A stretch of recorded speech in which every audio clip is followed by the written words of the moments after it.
Good afternoon, Chef Suzanne, and welcome to week 9 in CA 121, Culinary Skills and Techniques. Chef Suzanne and I welcome you, welcome us to another fine live session.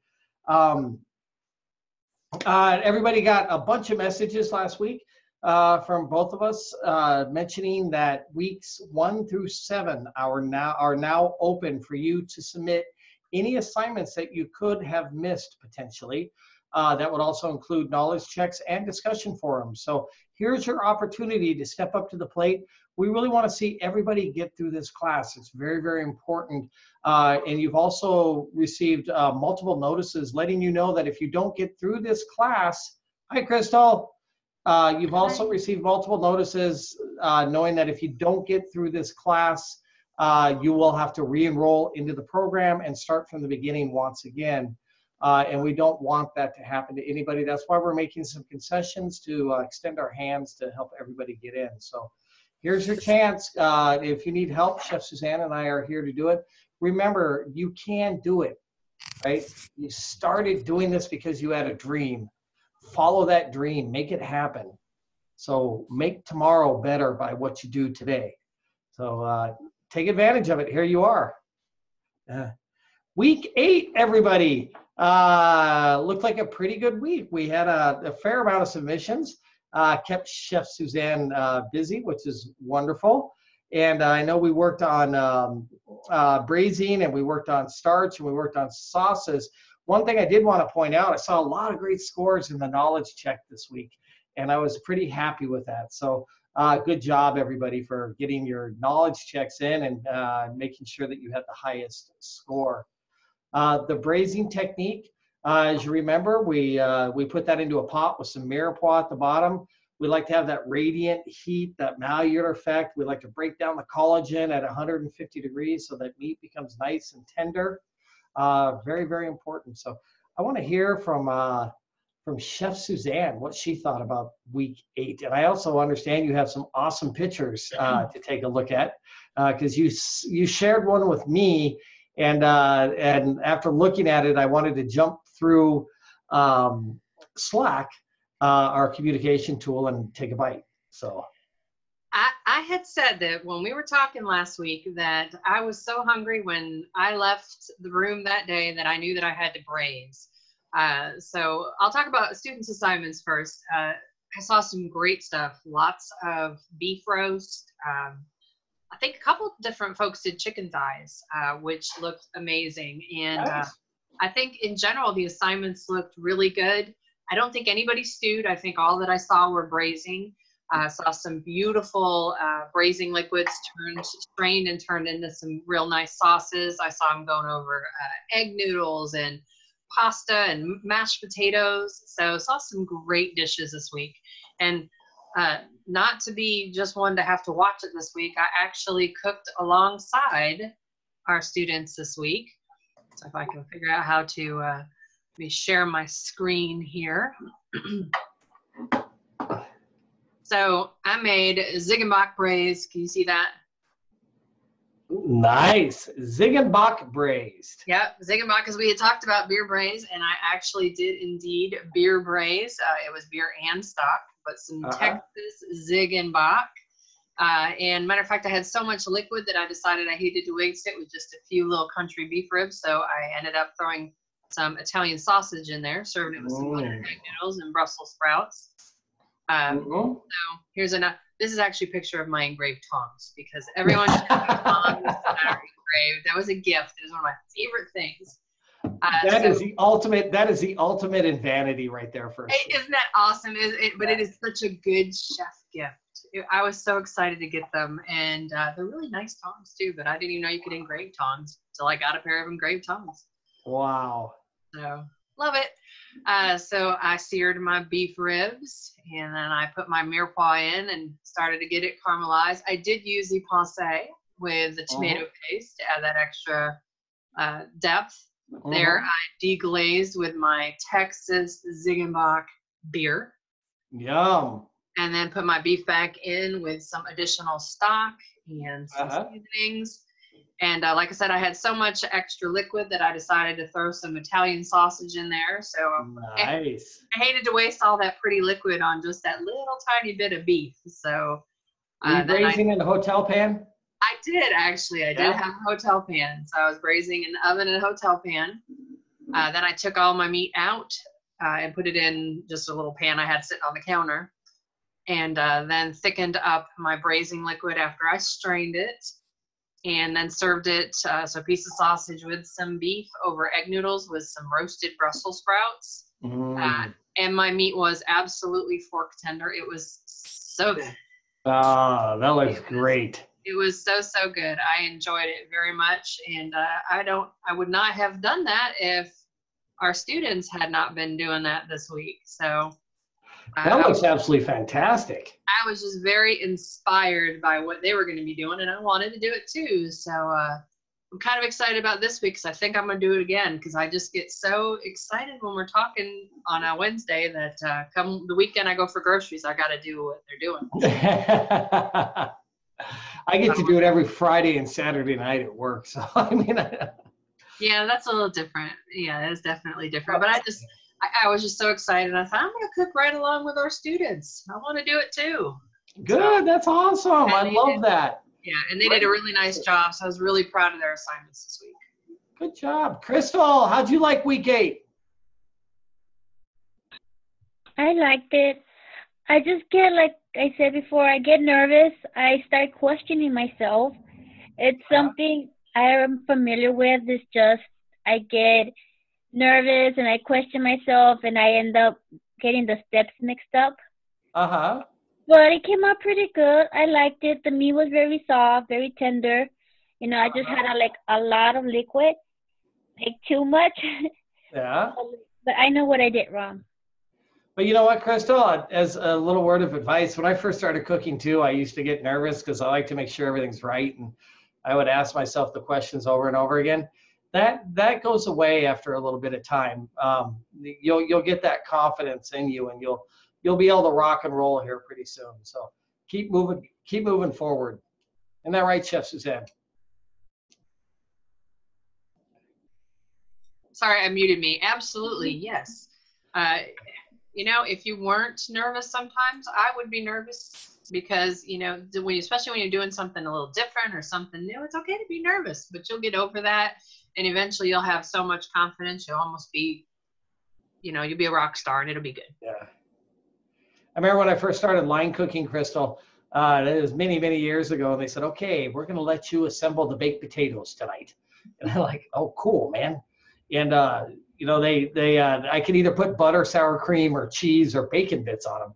And that was huge, huge, huge, huge, huge. And I was so nervous. And, you know, I could barely do it. But now I walk into a kitchen and I just look at the menu and then I can just get on the line and go to town now because it becomes second nature after a period of time. So hang in there, Crystal. You're going to get it. Any other comments about week 8, Crystal? No. No? How did it taste? You didn't say that. It was really good. I liked it. It was so soft and tender. My boys went crazy for it. They actually like it. So you were famous. It was like creamy, very creamy and rich. Like I guess the sauce wasn't as thick as I wanted, but the taste was very thick. Oh, good. It sounds like you're on the right direction. You know that sauce, it's okay if you thicken it up with a little bit of roux or even a little bit of cornstarch, or let it reduce a little bit further, and that will help you out as well. So. Yeah, I tried that for a while, but I just couldn't make it thick enough. Like I said, I probably had too much water because I also put wine in there. Unless I put too much wine that I couldn't make it thick enough. Oh, next time let that wine reduce before you add your other liquids. Yeah. And that will save it. So great effort. Good job. That's fantastic. So any other comments about week 8, Chef Suzanne? I think Crystal, it was an example of having a little bit of issue with too much liquid during the braising. and then having a hard time. It eventually would thicken up for her, if she just kept going with it. But eventually, gotta serve dinner. So it's just definitely something to remember, that when you want to braise, you just want to make sure that that liquid goes only up about halfway up your product. And then, like Chef said, thicken it up with a slurry. And there were other students that did have that same issue. I ended up having to thicken mine too. I tried to reduce it and I was just bored. So I finally used a slurry and thickened it up so we could eat dinner. So I totally understand. Yep. It's just a matter of practice. I think the first time I rode a bicycle, I'm sure I did a nosedive after a minute or two, but after a couple of rounds, it got to be quite easy. So you can do it too. So practice makes. An issue. What's that? The time was an issue. Yeah. It all comes together, and you're taking the first steps to get everything together. And the next time you do it, it's going to be a little easier. And after the fourth or fifth time, you'll do it with your eyes closed. So hang in there, keep moving forward. So ladies and gents, let's move on to week 9 here in CA 121. Let's take a quick look at our class page to see what's going on. This week, we are working on roasting proteins and roasting vegetables in the oven. Research materials are real vital this week. There's quite a bit of reading that's involved this week, and it's real important information in order to really help you learn and master this technique. And then thank you very much, Crystal, for attending our live session this evening. We appreciate it, and I hope the rest of the students are going to watch the live session archive. It's very, very important. And then we do have a knowledge conversions check again this week. And then in the kitchen, we are roasting whole chicken or an alternative protein, but preferably whole chicken. And then we're going to do a pan gravy and roasted seasonal vegetables, which is something I love. I love to roast vegetables. It can be a lot of fun. So let's dive into our presentation this week and start taking a look at what's going on. And see what our information is. Now, I'm excited about this one. I'm a fan of the chicken. So I'm super excited about this one. And I will be roasting the chicken this weekend. I know it already. I have to admit, when I was putting together the PowerPoint, I thought, oh my gosh, she's going to go crazy over this. Yeah, this is her week right here. Yeah. Love it. Super excited. I can't wait. Yeah. And that's, that's the exciting thing about culinary arts is the passion that we all share. I love roasting chicken, and I love chicken too. I mean, I'm a big chicken fan, and I love braising. And this is one thing that we all share. Not only here, but throughout the entire world, there are different versions of the same things that we do, and there's always common ground for everybody. So I love it. Let's take a look at our Welcome to Week 9 page this week. And I just mentioned earlier, this is a reminder that weeks 1 to 7 are now open, and for you to be able to submit if you did miss any assignments. That does include knowledge checks. We only have 4 weeks left in this class. It is week 9, so we have 9, 10, 11, 12. So make it happen, everybody. Make it happen. It's very, very important. This is your future, right? And then remember, like I just mentioned, if you are unable to pass this class, you will be required to take the class once again, or the program once again from the very beginning. And please do not forget that Chef Suzanne and I are here at your service to help you and walk you through anything. Do you have any words of motivation there, Chef Suzanne? Well, I very much enjoyed sending my encouragement out this week.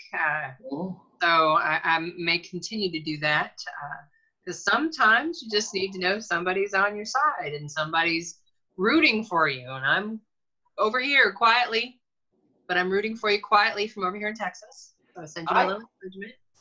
I felt encouraged after reading that thing. I had much fun with that. I was very excited to send that out. So that was a great message. I really appreciated that. So let's take a look in the PowerPoint. This presentation will be posted on your class page this evening. Don't forget the classroom participation policy. Doesn't seem to be too much of an issue in this class. We all seem to be good. The week 9 checklist was sent out to everybody earlier today via the school messaging system. It is not the what you have to do, but it is a recommendation, and this is something very similar to what we do in industry. Chef Suzanne and I have talked about this a couple of times, but when we get into industry, we have lots of checklists that we like to use because we have so much going on in our lives, so much going on in the restaurant. It's difficult to remember all the attention to detail. So hopefully this list will help you. Thank you for attending the live session, Crystal, on Wednesday. And to the other students in the class, hopefully you'll watch the live session. Do that today, get it done. Read and understand the research materials. Take a cup of coffee and sit down tomorrow, 30 minutes, and just give yourself the opportunity to learn. And then complete the knowledge check on Friday. It's real simple. And then review the assignment, create prep list and shopping list on Friday. These 2 activities are going to take you about 20 minutes on Friday. And that's just to sit down by yourself in a quiet corner and just focus on it. That prep list is really, really important. That's what's going to be your roadmap to help you effectively finish your assignment. And then on Saturday, prepare assignment and check it against the rubric. Before you submit any assignments, Chef Suzanne and I were talking before the class, and this was about a student in a different class, but the student didn't check their work against the rubric and they lose points as a result. And if you just take a moment to go through your rubric and say, hey, I did this, this, and that makes it a lot easier for everybody involved. Submit your assignment on Saturday and Sunday, and then sit back and wait to get it in. So that is a recommendation of what you should be doing for this week. It could make your week a lot easier in the long run. Isn't that right, Chef Suzanne? Absolutely. I love the little checklist. I think it's great. I have little checklists that I use every day. Yeah, and they make your life, because it keeps everything out in the open, and it makes life very translucent. Most of us know that we have to tie our shoes in the morning and get ourselves ready and everything else, but everything after that becomes kind of foggy. So if you have a little checklist, it makes life so much easier for you to go through your daily routine. Our conversion chart this week that's in your presentation. And we're trying to put a different version of the knowledge check up each week, which gives you a different perspective. Learning this material, it's a memorization learning method, and the visualization can really help you learn these things. So hopefully this chart will help everybody out. I think the scores on the knowledge check so far have been fantastic, so great job on that. And then here we are, roasted vegetables. Chef Suzanne, what's your favorite vegetable to roast? Probably carrots. I love roasted carrots, roasted sweet potatoes. I just made roasted Brussels sprouts the other day, so I love roasted veggies. Just toss a little canola oil or whatever I got in the cupboard, a little salt and pepper, and I'm perfectly happy. Huge, yeah. I love to roast cauliflower.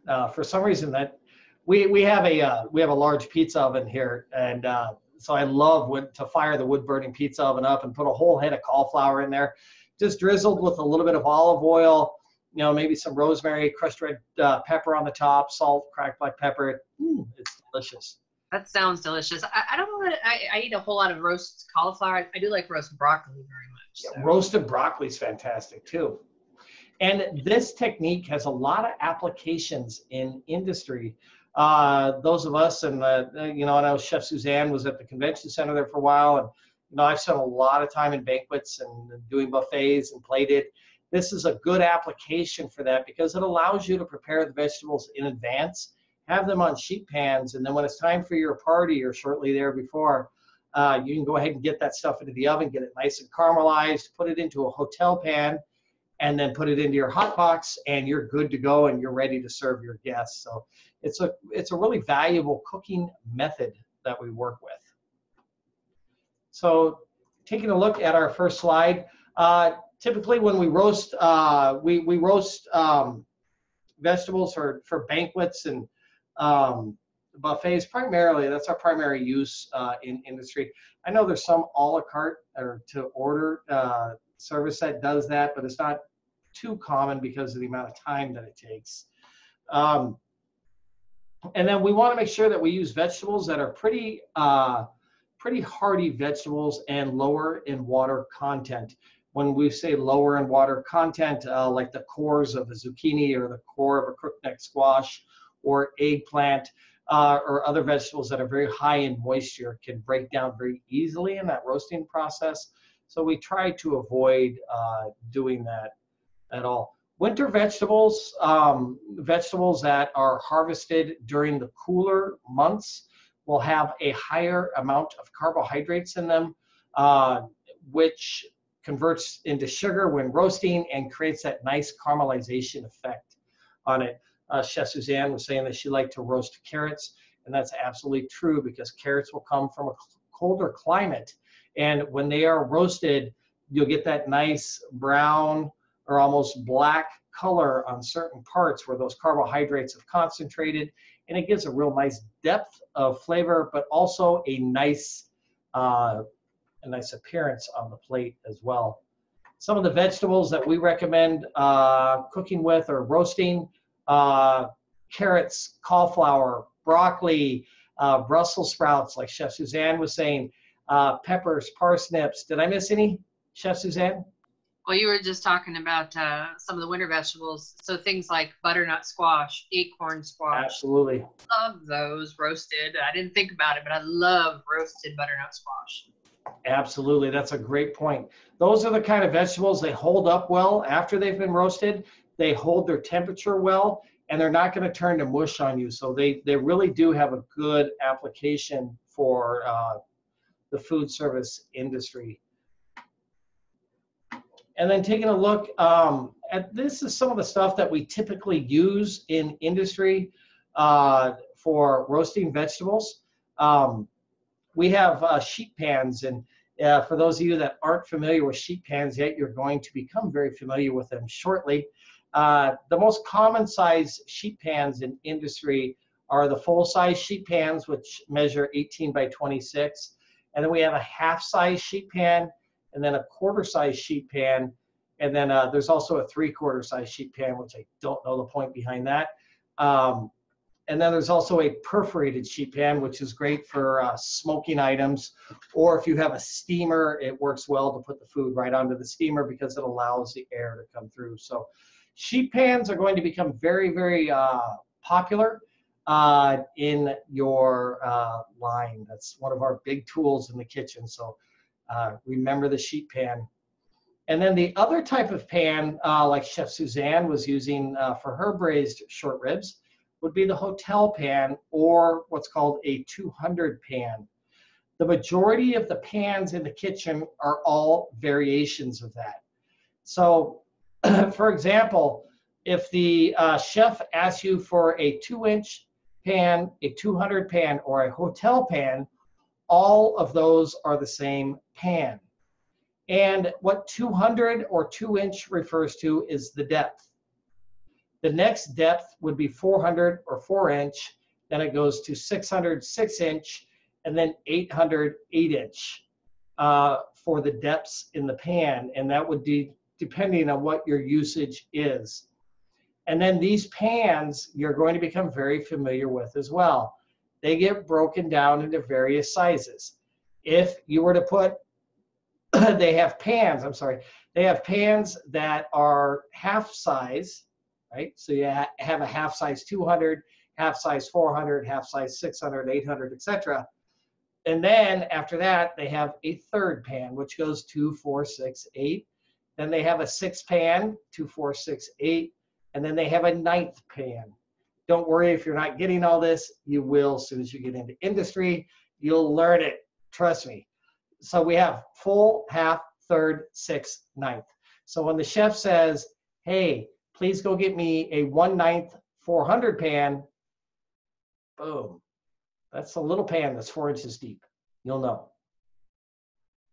Parchment paper or PAM liners or Quinlan liners are what they call Most likely you'll be referring to them as parchment papers. We put those on top of our sheet pans in industry, especially when we're roasting things on sheet pans. It keeps the sheet pans nice and clean, and it also prevents food from sticking to the sheet pan.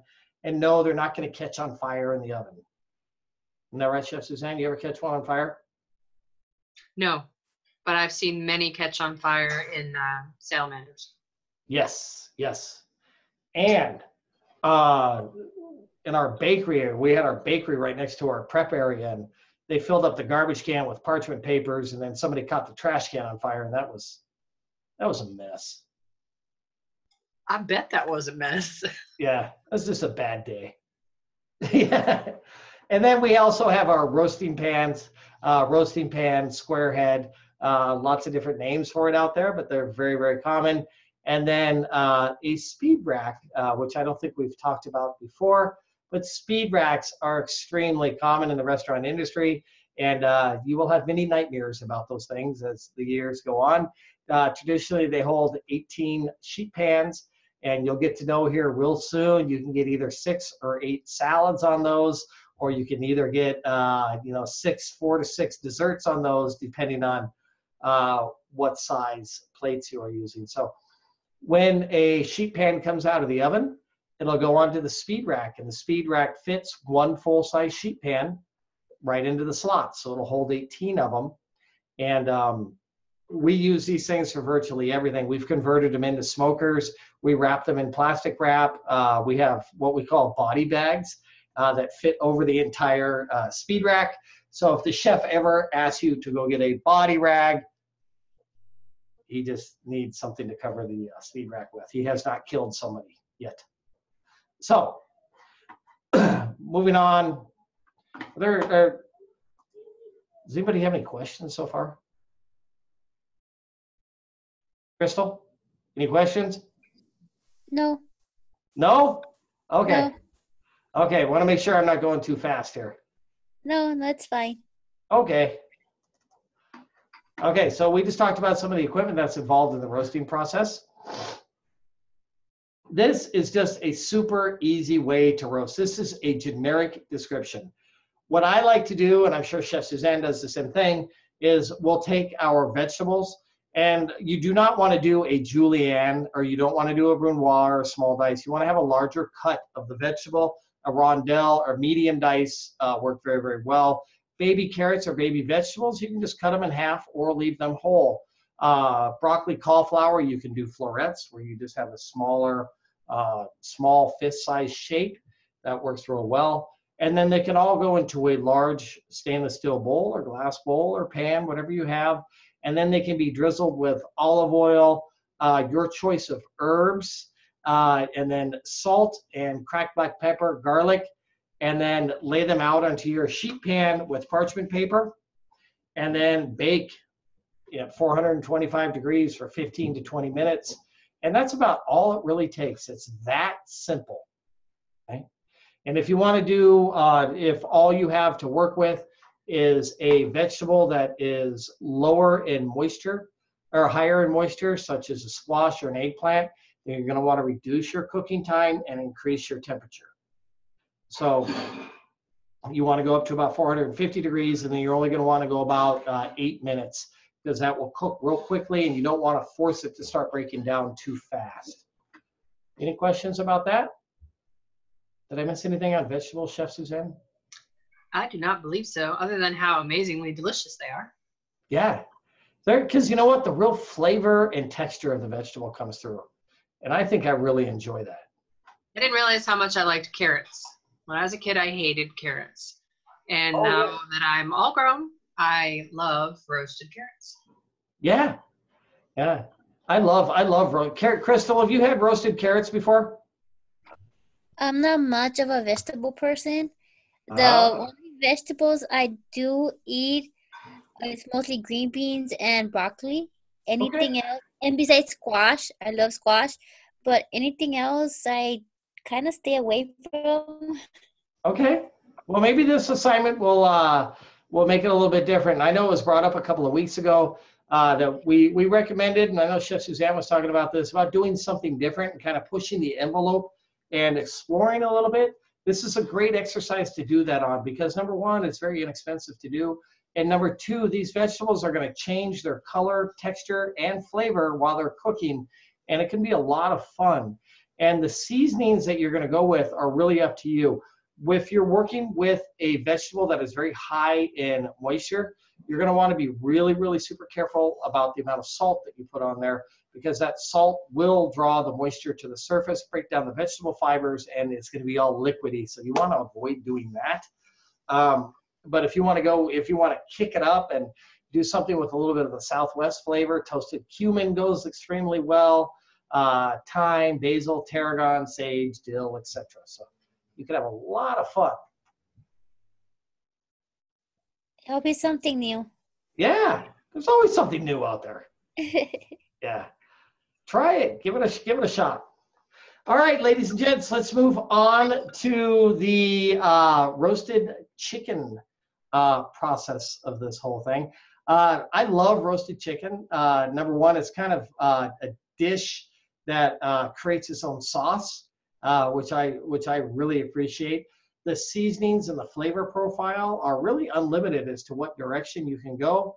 But personally speaking, I find that the more simplistic it is, the better it is. So I'd highly recommend that you don't go too crazy or go too far to the left or right.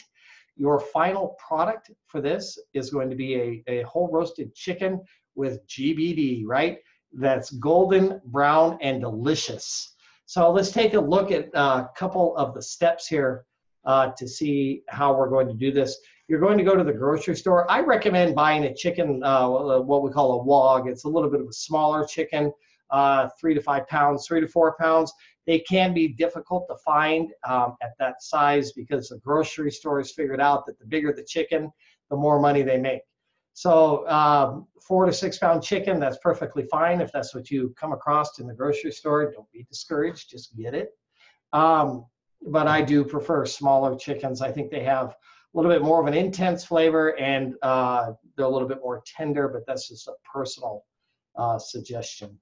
So after you buy your chicken at the grocery store, you know, poultry is one of those things in industry that we become very concerned about with proper food storage.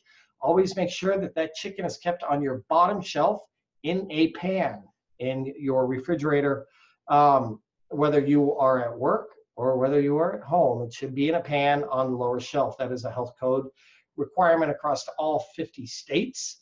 And then make sure that you do observe proper temperatures when cooking your chicken. It's important as well. So taking a look over here, these are some simple instructions to do this. When you do buy the chicken, some people like to wash it, some people don't like to wash it. That is your call. Chef Suzanne, do you wash or not wash? Typically, I don't wash, but it really usually depends on the actual bird. If I open it up, the package, and it needs a wash, I'm going to wash it, but I'm going to pat that dry so there's not any moisture on the outside. I'm going to make sure it's super dry. Absolutely. That's a great response, because occasionally chickens will need a bath, and that can be a sign to their age. So if you do open up the chicken and you do notice a bit of a foul smell, and you notice that the skin is not wet, but slimy, that is a good possibility that chicken has taken a turn for the worst. And euthanasia is probably the only way out at that point. So don't consume it. It does happen in restaurants quite a bit, and we do have to dispose of it because it is a perishable item. It's what we call a TCS food, time temperature control for safety. So it's something that does have to be delicately handled. Keeping it properly refrigerated in a properly sealed container is going to be one of your best weapons against that chicken turning. So remove additional parts from the chicken in the cavity. Traditionally, in chickens from the grocery store, they do have the neck, the gizzards, and all that good stuff. You can set that aside and use it for your pan sauce at the end of the cooking process, or put it into the pan during the cooking process if you choose. And then, like Chef Suzanne just mentioned, definitely make that bird as dry as you can. Do not use your kitchen towel, your apron, or your chef coat to do that. you're going to take a paper towel, single-use paper towel is what we call, and we're going to pat that bird dry, remove all excess moisture, and then just properly dispose of those paper towels. Don't leave them out on the counter so your spouse or your better half comes along and blows their nose in it, and you want to make sure it gets discarded. And then we're going to truss the chicken, and we're going to talk about that here in just a moment. After that chicken is trussed, you're going to do a lot of seasoning on that chicken. And one of the biggest concerns is when people go to season meats, it's pretty rare that they get over seasoned. I don't know if anybody's ever returned a steak because it's over seasoned before, or gotten a hamburger because it's been over seasoned. I haven't. And a lot of times people add additional salt. So when you're working with your chicken this week, make sure you put an ample amount of kosher salt. Don't use the iodized salt that's small, granular, and you don't want iodine in your food. You want the nice flake kosher salt that will stick to the chicken a lot better. Seasonings that you can work with for chickens. If you want to go real right down the middle, you're going to go with kosher salt, cracked black pepper, and garlic. And some people will throw paprika into the mix. And then if you want to funk it up and twist it around a little bit, I've seen people do with apricot and soy glaze. I think that's quite delicious. Tamari works out really well on there, which is a type of soy sauce. I've seen people baste it with hoisin sauce, which caramelizes and makes it real crispy. Chef Suzanne, what do you season the chicken with? I'm typically salt, pepper, paprika, cayenne, and thyme is normally what I use. But occasionally in restaurants, I've also used like you were talking about, some of the glazes, like orange marmalade is delicious with maybe a little bit of soy sauce. Yep. Excellent. So it's really up to your creativity. In CA 121, we're at the point now where you have to start directing the directions of the flavors and the appearance of the product. So this is another prime example of you taking advantage of that. When you go to cook your chicken, let me explain this here. I got off track here in my head for a second. But when you go to cook your chicken, these are the simple instructions.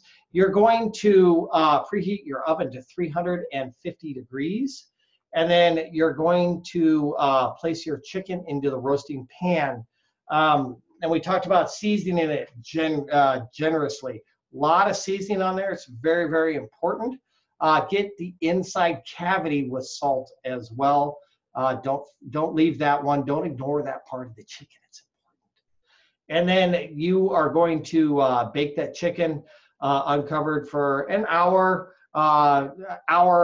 15 minutes, 45 minutes. It really depends on the size of your bird in that preheated oven.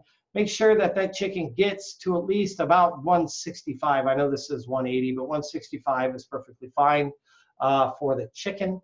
And that will get you into a very safe zone. These pictures down here show that nice GBD. These people here actually roasted their chicken on mirepoix or on some vegetables that they roasted with, which will really help you make that pan sauce at the end. This person here did it with citrus, and citrus oil adds a wonderful flavor to your chicken. So how to truss the chicken. So now we've taken our chicken, we've taken it out of the bag, we've removed all the excess parts, right? We've patted it dry with a towel. We've disposed that towel to make sure that it is completely dry. That towel is now in the garbage can. So the first thing you're going to do is you're going to grasp the bird's wings and tuck them behind the bird's back. So just think about taking your hands and just putting them behind your back.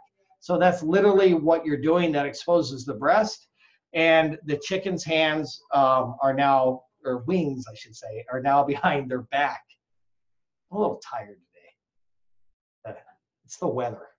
That's okay, because that was just too funny. And if you weren't tired, we would not have gotten that awesome No. comment. So thank you. I had to do a big demonstration today at a resort here in Tucson, and now I'm like, I don't know. So now that we have the wings behind the chicken's back, the breasts are exposed.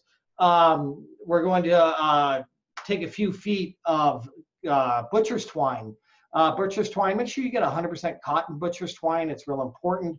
You don't want any type of colors or any type of chemicals in there. It's widely available at most stores. I know Walmart carries it. And then you're going to arrange the bird's legs at the center of the twine, just like it's pictured right there. And then you're going to wrap the twine and bring the legs together so they are closed up.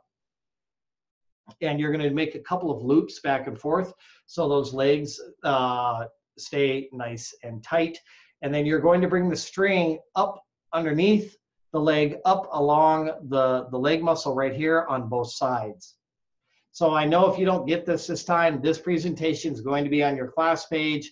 Don't worry about it. You can refer back to this information anytime that you need. And then after that, you're going to simply bring that twine around to the back of the chicken, and you're going to crisscross the twine along its back. And then you're going to flip the chicken back up so the breast side is once again exposed, right? And then you're going to bring the twine back to the legs and tie it off at the ankles. Just like that.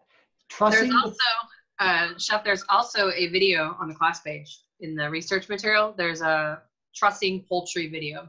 I like it. I was pretty sure there was. I just double checked. I didn't want to say it and be wrong. I looked earlier. I didn't see it, but maybe there is. I thought there was, and I thought maybe it's gone. But yes, no. There's a lot of material this week. A lot of different reading, and stuck in the middle is trussing poultry. There you go. So it is a technique that we use a lot, especially for rotisserie cooking, and it also helps preserve the shape and the integrity of the chicken throughout the cooking process. So you'll have a much more aesthetically pleasing chicken. It is something you will do in industry. So please learn and master this technique. This is another look at roasting the chicken. A lot of people like to do it on a bed of mirepoix or do it on a rack as pictured right up in here, which allows the juices to drop down into the pan. I like to do it in mirepoix because those juices pick up all the flavors from the carrots, onion, and celery. Make sure when you roast it, we do roast at a little bit of a higher temperature, 425 degrees. You make sure that you cook to an internal temperature of 165 degrees. These two pictures, these catty corner pictures here, show the proper spot to put the thermometer in the chicken. You want to do right at the base of the leg where it connects to the carcass. You'll see this one is right down the leg, right up against the bone into the carcass, this one as well. So you want to be checking, that's where you want to check the temperature of the chicken. This one is gorgeous right here. GBD, golden brown and delicious. Chef Suzanne is like, yeah, bring it on. I am. I'm kind of running through my head what I'm going to try this week. I'm going to stick with what I would normally do. I'm going to stretch my creativity this week, and I'm kind of feeling like I'm going to need to try something different and fun this week. The one that got my attention was the one with the lemons. Mm-hmm. Yeah, I know Greeks. I'm not Greek, but I don't even know where that came from. But I know Greeks like to use lemons and thyme. I normally use thyme. That's one of my favorite things. Yeah. And I've got a rosemary bush outside, so I'm kind of leaning more towards some rosemary this week. So I'm pretty excited. There you go. I like it. I like it. So I definitely love those flavors. I've also put garlic cloves underneath the skin, and I think that adds a nice flavor, or citrus, or a compound butter underneath the skin of the chicken. Compound butter is a whole butter that has been mixed with your choices of flavors, such as minced shallots, garlic, citrus, thyme, cracked black pepper. You mix that all together to make your compound butter, and then shove it underneath the skin of the chicken, and boom, delicious. Yeah. Some ideas for pan sauces here. You're going to deglaze your roasting pan. Make sure you get all the fond. We've talked about this before. Make sure you get all the fond off the bottom of the pan by getting it up hot. adding some liquid. Traditionally in industry, we will deglaze with wine because it's got those level of acidity. The alcohol cooks off at 176 degrees, which makes a big difference, especially if you're serving younger people or people that don't consume alcohol. The alcohol is gone. And then you want to reduce that liquid until it's what we call sec, or almost dry. It's very, very important. Then you're going to add your stock or demi-glace. Demi-glace is veal stock reduced by half. We haven't touched on that yet, so don't worry about it too much. But you could add your stock. You could add a different flavored liquid. You could add water if you're working with aromatics in there that are vegetables or herbs that have lots of flavor. And then you can thicken that sauce with roux or cornstarch. And here's some pictures down here of what that looks like. And here's some different ideas for your pan sauces. Up here, I was cruising around and I saw this earlier and I thought it was kind of neat because it lists some just different flavors that you could incorporate. You know, mushrooms, for example, are absolutely fantastic. We don't eat mushrooms by themselves, but we love to have them in conjunction with other foods. And the reason for that is mushrooms are very high in monosodium glutamate. So when you combine them with another food, it'll make the other food taste better. And that's one of the reasons we like mushrooms so much. And then, you know, this is a little bit more standard with the butter, the shallot, the thyme, the bay leaf, the stock, the wine. It's almost like a Bear Rouge, which is kind of a red wine butter sauce. And then I love working with capers. For those of you that aren't familiar with capers, they come from a bush, Mediterranean bush. They're small, green, non-perilleal, salty, and also add a little bit of texture. Deep fried, they're absolutely fantastic too. But trying to fish them out of the deep fryer, that's not good. Yeah, not good. So there's some ideas for pan sauces right there. I don't know where that came from. These are potato facts. I just slipped this in here. It was on a different PowerPoint, but if anybody really wants to learn about potatoes this week, now's your chance. Yeah, take it home. Do it. Yeah. I love it. You can't go wrong with potato facts every day. Every day should have potato facts. No such thing as TMI in culinary arts, is there? That's right. No, Yeah. absolutely not. We got it. Chef Suzanne, you want to take this next page? Absolutely.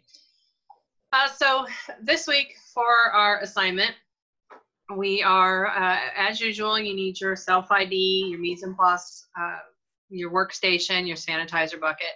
So this week, basically, you are making the roasted whole chicken or alternative protein. So I think most people are probably going to do the chicken, and that's what we encourage you to do, is a whole chicken.